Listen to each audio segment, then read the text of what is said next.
with ShareBuilder. It's your future. Get your share.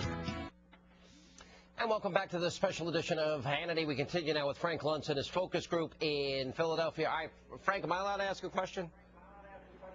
You are, but can I do one introduction first? Sure, go ahead. We've got some great dial results, some highlights and some lowlights of what was just spoken about earlier tonight. They use a dial about the size of a remote control, and they turn this up or down based on whether they agree or disagree, whether they believe or not believe. The one segment that did the best among Republicans and Democrats alike was the segment on earmarks. Watch how high the dials climb as Barack Obama says, we're going to tackle earmarks. Let's take a look. I'm also calling on Congress to continue down the path of earmark reform. Democrats and Republicans.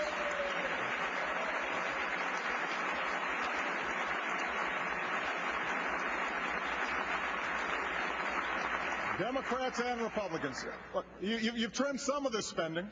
You've embraced some meaningful change. But restoring the public trust demands more. For example, some members of Congress post some earmark requests online. Tonight, I'm calling on Congress to publish all earmark requests on a single website before there's a vote, so that the American people can see how their money is being spent. Sean, there's a message in there. Republicans and Democrats alike, the American people are fed up with earmarks. That was your highest dialed moment of the evening. Pat, was it the policy or Obama's communication that stood out? I think it was his communication that he was hopeful that things would change this year. Here in this room, there's a lot of talk about him. Oh, he's a good speaker, a good orator, and that's all he is. I don't understand that. Do you want him to be a good speaker, a good orator about communicating his goals, or do you want him to? Bush couldn't even speak in whole sentences. I think the reason people are talking about him being a good speaker is because he inspired a lot of people and moved a lot of people with his campaign, but since he's been in office, he hasn't done a lot. I mean, he rouses people to action, he gives people hope, but so do televangelists. Yeah, I mean, he sounds good. Everything sounds very nice, very beautiful, but there's not a lot of substance behind it. It's more than just hopeful speech. It needs to be effective policies. And is it? No. Ryan? He's great with the teleprompter, but that doesn't make him a great leader. We want to see the promises kept. I'm still waiting to go on C-SPAN and find out about healthcare negotiations. So look at earmarks. I'm not that hopeful that anything will change. And let me ask a group question now. How many of you believe that the recession is over? He said it. How many of you believe the recession's over? One of you. Sean, I want to go back to the other clip that was remarkable this evening, because Barack Obama talked about how the economy has turned the corner, but the people here in Philadelphia and the people that I'm polling across America aren't quite sure. Let's roll that dial clip. Experts from across the political spectrum warned that if we did not act, we might face a second depression. So we acted, immediately and aggressively. And 1 year later, the worst of the storm has passed, but the devastation remains.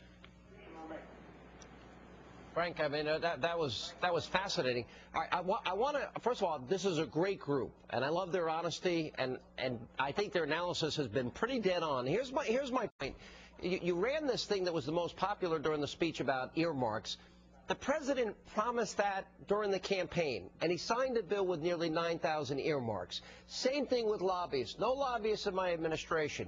Words mean one thing, actions mean another.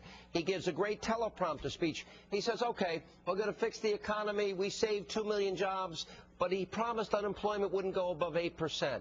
So what I'm trying to get at here is he says one thing in these speeches, but then he does something entirely different. All the negotiations will be on C-SPAN. I want a reaction to words versus actions. Do you agree? Is he keeping his promises? Not at all. Not even close. Not at all. Why not? I agree with what Dee said. He's a great recycler. There's just no green coming out of what he's saying. He promised earmark reform. He signed the biggest pork-laden bill, $700 billion, $800 billion in new pork.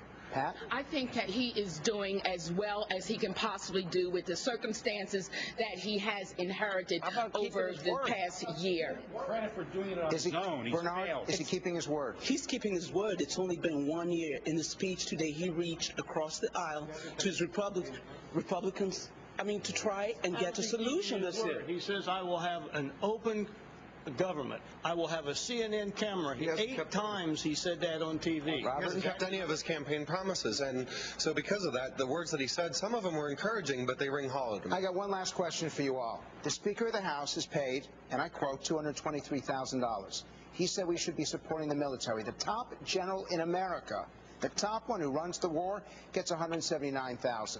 Which individual deserves more of what they are paid? Who would say Speaker Pelosi? 0. Who would say our military personnel?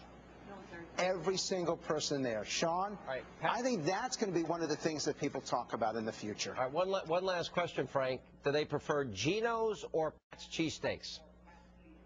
Who says Geno's? Okay, Sean, you just created chaos. By the way, for viewers at home, if they want to get into one of these focus groups, theworddoctors.com. If you come to theworddoctors.com tonight and sign up, you too can participate. Did you guys have a good time? Yeah. By the way, here you go. Frank, great group. Great insight tonight, and tell them thank you for all of us, and we appreciate it. Thank you. And